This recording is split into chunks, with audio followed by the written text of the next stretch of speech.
Hello बच्चों, आज हम कक्षा छठवीं की सामाजिक विज्ञान पुस्तक का अध्ययन करेंगे।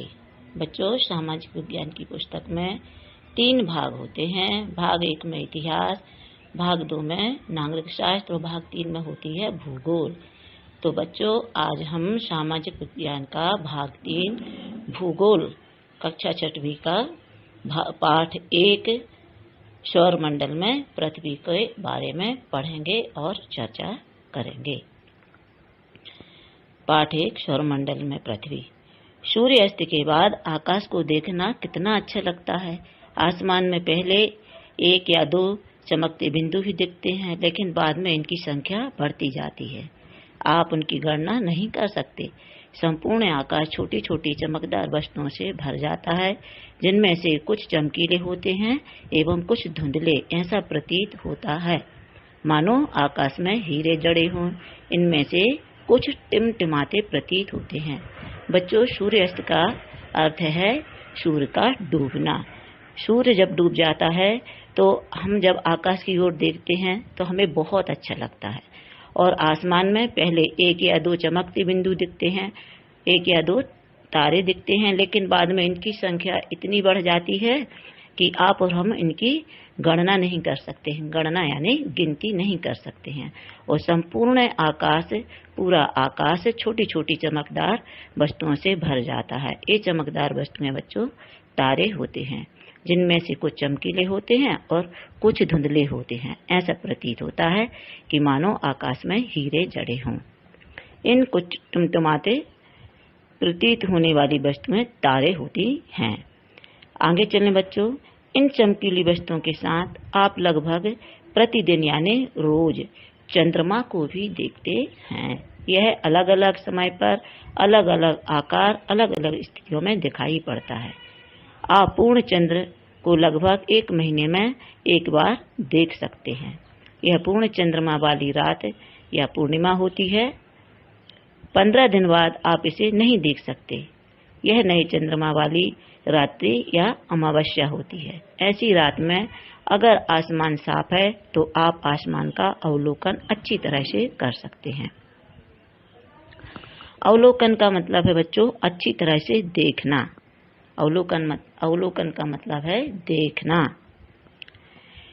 बच्चों, 15 दिन में अमावस्या होती है और 15 दिवस के बाद आती है पूर्णिमा। पूर्णिमा वाली रात्रि जो होती है वह उजाले वाली रात्रि होती है, और अमावस्या वाली जो रात होती है वह अंधेरी होती है, वह अंधकारमय होती है। इसलिए अंधेरा होने के कारण आसमान यदि उस समय साफ होता है तो आसमान का हम अवलोकन यानी आसमान को अच्छी तरह से देख सकते हैं। तो आपको बच्चों इस बात पर आश्चर्य होता है, नहीं होता है कि हम दिन के समय चंद्रमा इन सभी छोटी चमकीली वस्तुओं को क्यों नहीं देख पाते हैं। ऐसा इसलिए होता है बच्चों क्योंकि सूर्य के अत्यधिक तेज प्रकाश के कारण रात के समय चमकने वाली वस्तुओं को हम दिन में नहीं देख सकते हैं। सूर्य का तेज प्रकाश होने के कारण ये वस्तुएं हमको दिखाई नहीं पड़ती हैं।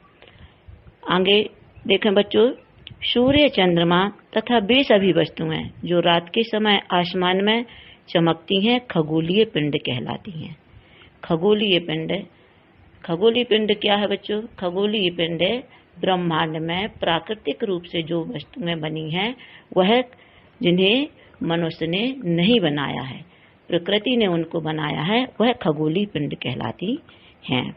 कुछ खगोलीय पिंड बड़े आकार वाले तथा गर्म होते हैं। ये गैसों से बने होते हैं। इनके पास अपनी ऊष्मा तथा प्रकाश होता है, जिसे वे बहुत बड़ी मात्रा में उत्सर्जित करते हैं मतलब बच्चों छोड़ते हैं या त्यागते हैं। इन खगोलीय पिंडों को तारा कहते हैं। सूर्य भी एक तारा है। पेज पलटिए बच्चों। आओ करके सीखें। आपको यह गतिविधि बच्चों आप घर पर भी अपने बड़े भाई बहन की मदद से करके देख सकते हैं। अब पेज पलटिए बच्चों।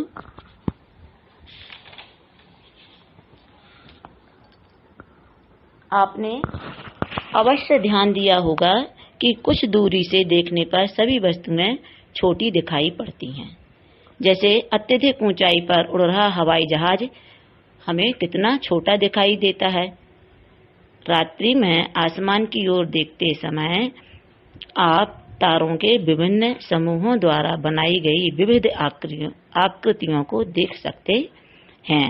ये नक्षत्र मंडल कहलाते हैं। नक्षत्र मंडल क्या है बच्चों? नक्षत्र मंडल तारों का एक समूह होता है जिसे नक्षत्र मंडल कहते हैं। अर्सा मेजर या बिग बियर इसी प्रकार का एक नक्षत्र मंडल है।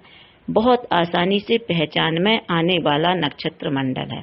सप्त ऋषि, सप्त यानी 7, ऋषि यानी संत। इस सप्त ऋषि का मतलब है बच्चों 7 ऋषियों का समूह है। यह 7 तारों का समूह है जो कि नक्षत्र मंडल अर्सा मेजर का एक भाग है। चित्र 1.1 को ध्यान से देखें। अपने परिवार या पड़ोस में किसी बड़े व्यक्ति से कहिए कि वह आपको आसमान में और अधिक तारों, ग्रहों तथा नक्षत्र मंडलों को दिखाए। तो बच्चों, चित्र क्रमांक 1.1 की सहायता से आप भी आसमान में ध्रुव तारा को देख सकते हैं। आगे समझिए बच्चों। प्राचीन समय में लोग रात्रि में दिशा का निर्धारण तारों की सहायता से करते थे। प्राचीन समय में मतलब पुराने समय में उत्तरी तारा उत्तर दिशा को बताता है। इसे ध्रुव तारा भी कहा जाता है। यह आसमान में हमेशा एक ही स्थान पर रहता है। हम सप्तऋषि की सहायता से ध्रुव तारे की स्थिति को जान सकते हैं। चित्र 1.1 में आप देखेंगे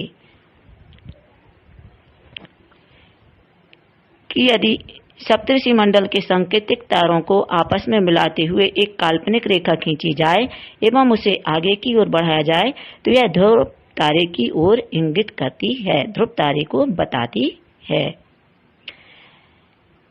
आगे बच्चों देखें, कुछ खगोलीय पिंडों में अपना प्रकाश एवं ऊष्मा नहीं होती है। वे तारों के प्रकाश से प्रकाशित होते हैं। ऐसे पिंड ग्रह कहलाते हैं। ग्रह जिसे अंग्रेजी में प्लेनेट कहते हैं, ग्रीक भाषा के प्लेनेटाई शब्द से बना है जिसका अर्थ होता है परिभ्रमण। परि का अर्थ होता है चारों ओर और भ्रमक का अर्थ होता है घूमने वाले। पृथ्वी जिस पर हम रहते हैं एक ग्रह है। यह अपना संपूर्ण प्रकाश एवं ऊष्मा सूर्य से प्राप्त करती है जो पृथ्वी के सबसे नजदीक का तारा है। पृथ्वी को बहुत अधिक दूरी से जैसे चंद्रमा से देखने पर यह चंद्रमा की तरह चमकती हुई प्रतीत होगी।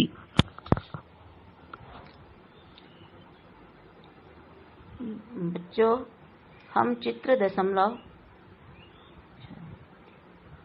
चित्र क्रमांक 1.1 सप्तऋषि एवं ध्रुव तारा का अवलोकन करेंगे।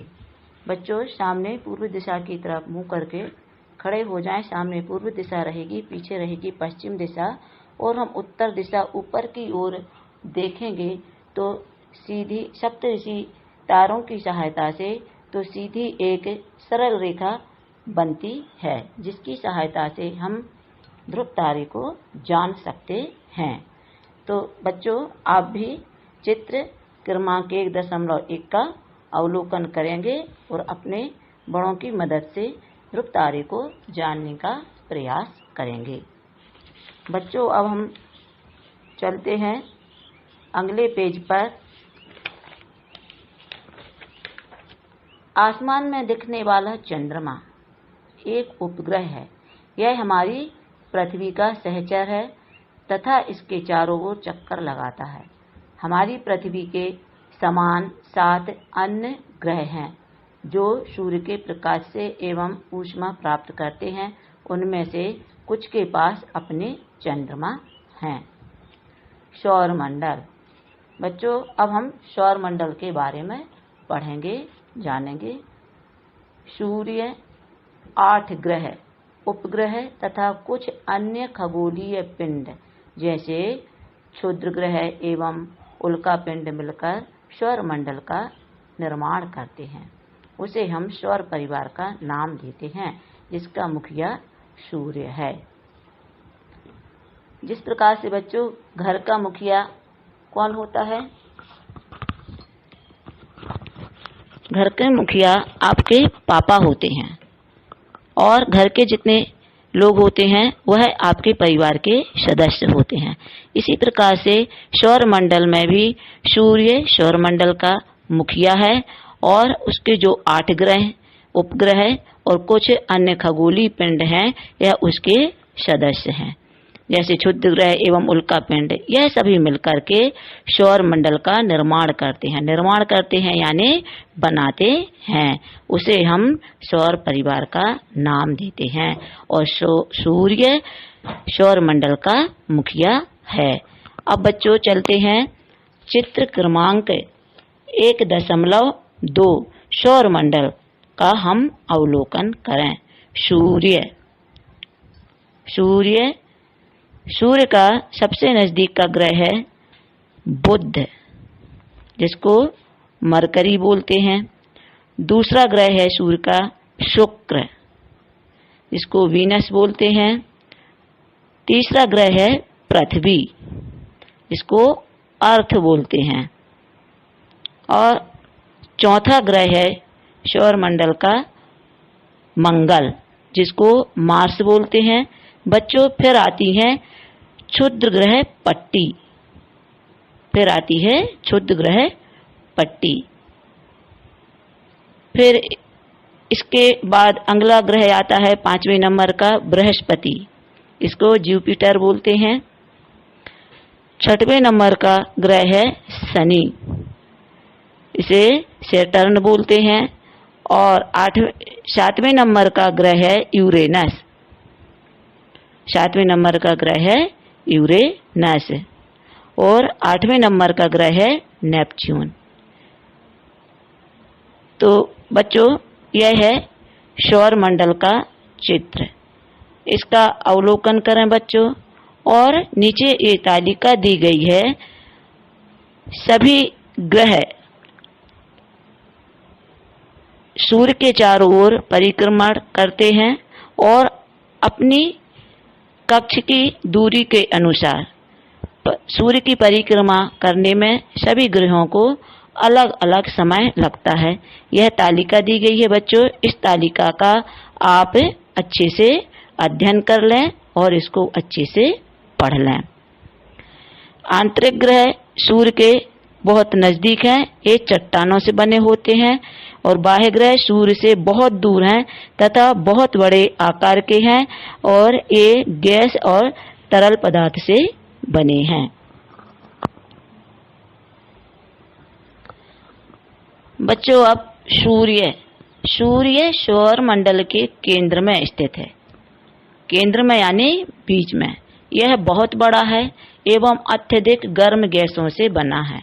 इसका खिंचाव बल इससे सौर मंडल को बांधे रखता है। जिस प्रकार से बच्चों पृथ्वी की अपनी गुरुत्वाकर्षण शक्ति होती है, इसी प्रकार से सूर्य की अपनी गुरुत्वाकर्षण शक्ति है। सूर्य सौर मंडल के लिए प्रकाश एवं ऊष्मा का एकमात्र स्रोत है, लेकिन हम इसकी अत्यधिक तेज ऊष्मा को महसूस नहीं करते, क्योंकि सबसे नजदीक का तारा होने के बावजूद यह हमसे बहुत दूर है। सूर्य पृथ्वी से लगभग 15 करोड़ किलोमीटर दूर है। अब बच्चों हम ग्रह पढ़ते हैं, इनको समझते हैं। सौर मंडल, हमारे सौर मंडल में 8 ग्रह हैं। कितने ग्रह हैं बच्चों हमारे सौर मंडल में? 8 ग्रह हैं। सूर्य से दूरी के अनुसार वे हैं बुध, शुक्र, पृथ्वी, मंगल, बृहस्पति, शनि, यूरेनस तथा नेपच्यून। सौर मंडल के सभी 8 ग्रह एक निश्चित पथ पर सूर्य का चक्कर लगाते। पथ पर यानी मार्ग पर। ये रास्ते दीर्घ वृत्ताकार में फैले हुए हैं। दीर्घ यानी बड़े, वृत्ताकार यानी गोल आकार में फैले हुए हैं। ये कक्षा कहलाते हैं। बच्चों जिस प्रकार से आप स्कूल में जिस कमरे में जिस कक्ष में पढ़ते हैं वह तो आपकी कक्षा कहलाती है। इसी प्रकार से ग्रह एक निश्चित पथ पर सूर्य का चक्कर लगाते हैं और इनका एक निश्चित स्थान होता है, यह उनकी कक्षा कहलाती है। बुध सूर्य के सबसे नजदीक है मतलब पास है। अपनी कक्षा में सूर्य के चारों ओर एक चक्कर लगाने में इसे केवल 88 दिन लगते हैं। शुक्र को पृथ्वी का जुड़वा ग्रह माना जाता है क्योंकि इसका आकार एवं आकृति लगभग पृथ्वी के ही समान है, इसलिए इसको पृथ्वी का जुड़वा ग्रह माना जाता है। अभी तक बच्चों प्लूटो भी एक ग्रह माना जाता था, परंतु अंतर्राष्ट्रीय खगोलीय संगठन ने अपनी बैठक अगस्त 2006 में यह निर्णय लिया कि कुछ समय पहले खोजे गए अन्य खगोलीय पिंड तथा प्लूटो बौने ग्रह कहे जा सकते हैं। 2003 में UV 313 सिरस तथा प्लूटो बौने ग्रह कहे जा सकते, बौने ग्रह यानी छोटे ग्रह कहे जा सकते हैं। अब बच्चों हम पृथ्वी के बारे में पढ़ेंगे और इस पर चर्चा करेंगे। सूर्य से दूरी के हिसाब से पृथ्वी तीसरा ग्रह है। आकार में यह पांचवा सबसे बड़ा ग्रह है। सौर मंडल का यह आकार में पांचवा सबसे बड़ा ग्रह है। यह ध्रुवों के पास पृथ्वी थोड़ी चपटी है, यही कारण है कि इसके आकार को भू आभ कहा जाता है। भू आभ का अर्थ है पृथ्वी के समान आकार।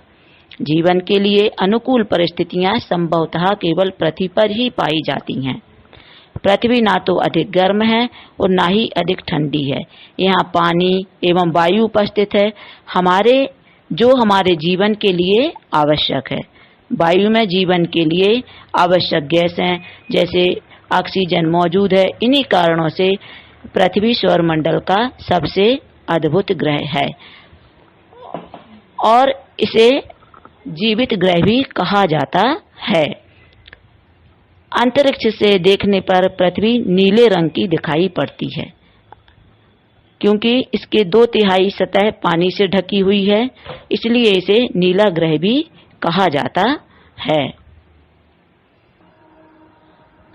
बच्चों, पृथ्वी पर जीवन के अनुकूल सभी परिस्थितियां पाई जाती हैं और संभव हैं, इसलिए इसको अद्भुत ग्रह या जीवित ग्रह कहा जाता है। पृथ्वी की 2/3 सतह पानी से ढकी हुई है, इस कारण इसे नीला ग्रह कहा जाता है।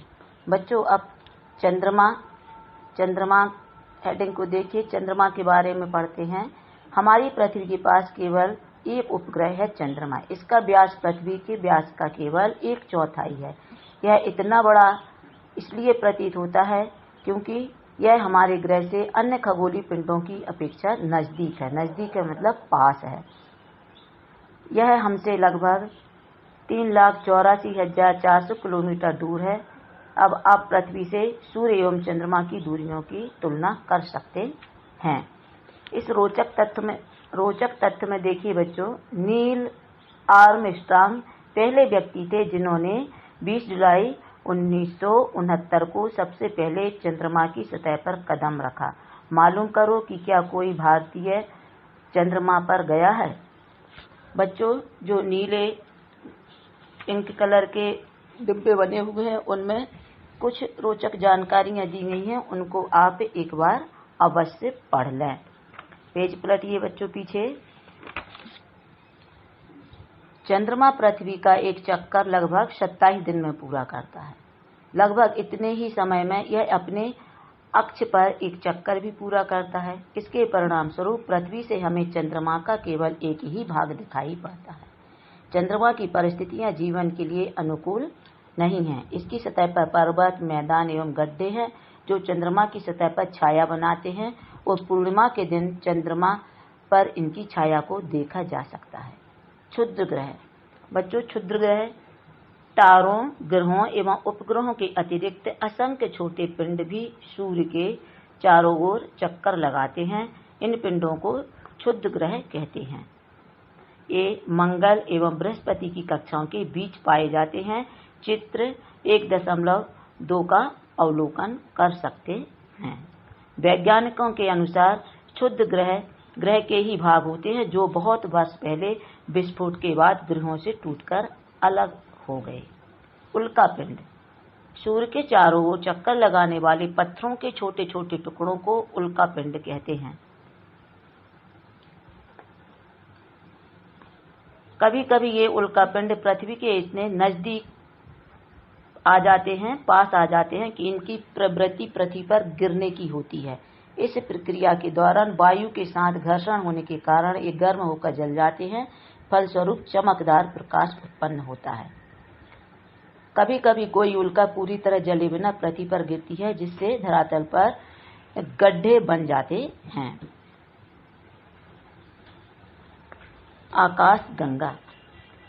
बच्चों, आपने तारों वाले खुले आकाश में एक ओर से दूसरी ओर तक फैली चौड़ी सफेद रंग की पट्टी की तरह एक चमकदार रास्ते को देखा है। यह लाखों तारों का समूह है। यह पट्टी ही आकाश गंगा, अंग्रेजी में मिल्की वे है। हमारा सौरमंडल इस आकाश गंगा का एक भाग है। प्राचीन भारत में इसकी कल्पना आकाश में प्रकाश की एक बहती नदी से की गई थी। इस प्रकार इसका नाम आकाश गंगा पड़ा था। आकाश गंगा करोड़ों तारों, बादलों तथा गैसों की एक प्रणाली है। इस प्रकार की लाखों आकाश गंगाएं मिलकर ब्रह्मांड का निर्माण करती हैं, ब्रह्मांड को बनाती हैं। ब्रह्मांड की विशालता की कल्पना करना अत्यधिक कठिन है। वैज्ञानिक अभी भी इसके बारे में अधिक से अधिक जानकारी एकत्र करने में जुटे हैं। इसके आकार के संबंध में हमें कोई जानकारी नहीं है, लेकिन फिर भी हम जानते हैं कि हम सभी इसी ब्रह्मांड का हिस्सा हैं। बच्चों, यह था पाठ भूगोल का पाठ 1, सौरमंडल में पृथ्वी।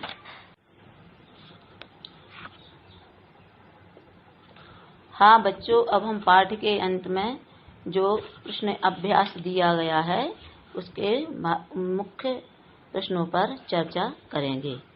अभ्यास का प्रश्न पहला है, निम्नलिखित प्रश्नों के उत्तर संक्षेप में दीजिए। प्रश्न पहला है, ग्रह और तारे में क्या अंतर है? ग्रह के पास अपना प्रकाश तथा ऊष्मा नहीं होती है। तारे के पास अपना प्रकाश तथा ऊष्मा होती है। दूसरा, ग्रह सामान्यतः तारे से छोटा होता है। दूसरा, सामान्य रूप से तारा ग्रह से काफी बड़ा होता है। फिर अगला प्रश्न है बच्चों, प्रश्न 2, सौरमंडल से आप क्या समझते हैं? सूर्य, 8 ग्रह, उपग्रह तथा कुछ अन्य खगोलीय पिंड से मिलकर सौरमंडल का निर्माण करते हैं और इसे हम सौर परिवार का नाम देते हैं। सूर्य मंडल के मध्य में स्थित होता है।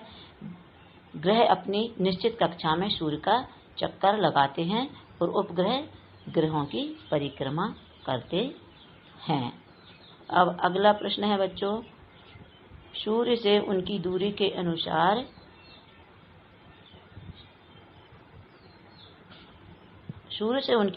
अनुसार सभी ग्रहों के नाम लिखें।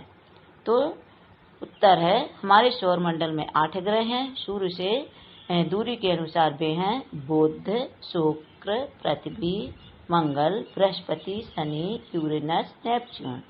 फिर अगला प्रश्न है बच्चों, पृथ्वी को अद्भुत ग्रह क्यों कहा जाता है? पृथ्वी को अद्भुत ग्रह कहा जाता है क्योंकि जीवन के अनुकूल परिस्थितियां संभवतः केवल पृथ्वी पर ही पाई जाती हैं। पृथ्वी पर जल उपलब्ध है जो हमारे जीवन के लिए आवश्यक है।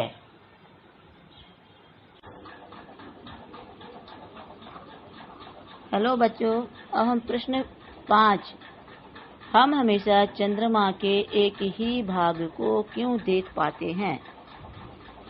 इसका उत्तर है बच्चों, चंद्रमा लगभग 27 दिन में पृथ्वी का एक चक्कर पूरा करता है। यह अपनी धुरी पर भी एक पूरे चक्कर में भी इतना ही समय लेता है। इस प्रकार यह दोनों प्रकार की गतियों को पूरा करने में समान समय लेता है। यही कारण है कि हम चंद्रमा का एक ही भाग देख पाते हैं। 6वां प्रश्न है बच्चों, ब्रह्मांड क्या है? इस प्रश्न का उत्तर है, करोड़ों तारों, बादलों तथा गैसों की एक प्रणाली आकाशगंगा है। इस प्रकार की लाखों आकाशगंगाएं मिलकर ब्रह्मांड का निर्माण करती हैं। ब्रह्मांड की विशालता की कल्पना करना अत्यधिक कठिन है। हम सभी इसी ब्रह्मांड का हिस्सा हैं।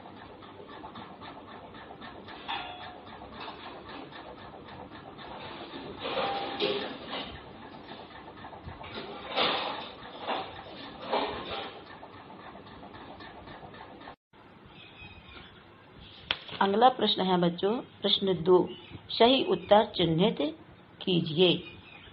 पहला, किस ग्रह को पृथ्वी के जुड़वा ग्रह के नाम से जाना जाता है? 3 उत्तर है बच्चों, 2 उत्तर गलत हैं, 1 सही है। पहला बृहस्पति, दूसरा शनि, तीसरा शुक्र। इसका उत्तर है शुक्र। दूसरा, सूर्य से तीसरा सबसे नजदीक ग्रह कौन सा है? पहला शुक्र, दूसरा पृथ्वी, तीसरा बुध। इसका उत्तर है बच्चों दूसरा पृथ्वी। फिर अगला है विकल्प तीसरा, सभी ग्रह सूर्य के चारों ओर किस प्रकार के पथ पर चक्कर लगाते हैं? का वृत्तीय पथ, खा आयताकार पथ, गा दीर्घ वृत्ताकार पथ। उत्तर है बच्चों दीर्घ वृत्ताकार। चौथा विकल्प है, ध्रुव तारे से किस दिशा का ज्ञान होता है? का दक्षिण दिशा, खा उत्तर, गा पूर्व। उत्तर है खा उत्तर दिशा। पांचवा है, क्षुद्र ग्रह किन कक्षाओं के बीच पाए जाते हैं? का शनि एवं बृहस्पति, खा मंगल एवं बृहस्पति और गा पृथ्वी एवं मंगल। इसका उत्तर है बच्चों खा मंगल एवं बृहस्पति। अब अगला है प्रश्न 3, खाली स्थान भरो। खाली स्थान का एक समूह जो विभिन्न प्रतिरूपों का निर्माण करता है उसे खाली स्थान कहते हैं। इस खाली स्थान में बच्चों 2 खाली स्थान है। पहले खाली स्थान में आएगा तारों और दूसरे में आएगा तारामंडल कहते हैं। दूसरा खाली स्थान है तारों की एक बहुत बड़ी प्रणाली को खाली स्थान कहा जाता है, आकाश गंगा। तीसरा अगला है बच्चों, खाली स्थान पृथ्वी से सबसे करीब है। खाली स्थान में आएगा बच्चों चंद्रमा। फिर अगला खाली स्थान है बच्चों, खाली स्थान सूर्य से तीसरा सबसे नजदीक ग्रह है। खाली स्थान में आएगा बच्चों पृथ्वी। फिर अगला खाली स्थान है, ग्रहों के पास अपनी खाली स्थान तथा खाली स्थान नहीं होती है। तो पहले खाली स्थान में आएगा ऊष्मा और दूसरे खाली स्थान में आएगा प्रकाश। यह था बच्चों कक्षा 6वीं का भूगोल का पाठ 1 सौरमंडल में हमारी पृथ्वी, जिस पर हमने पाठ पर पूरी विस्तार से चर्चा कर ली है, उसको पढ़ लिया है, समझ लिया है और अंत में दिए गए अभ्यास को भी हल कर लिया है। अब बच्चों अच्छी पढ़ाई करें, अपना होमवर्क करें, प्रश्नोत्तरों को याद करें और अपने शिक्षक को सुनाएं।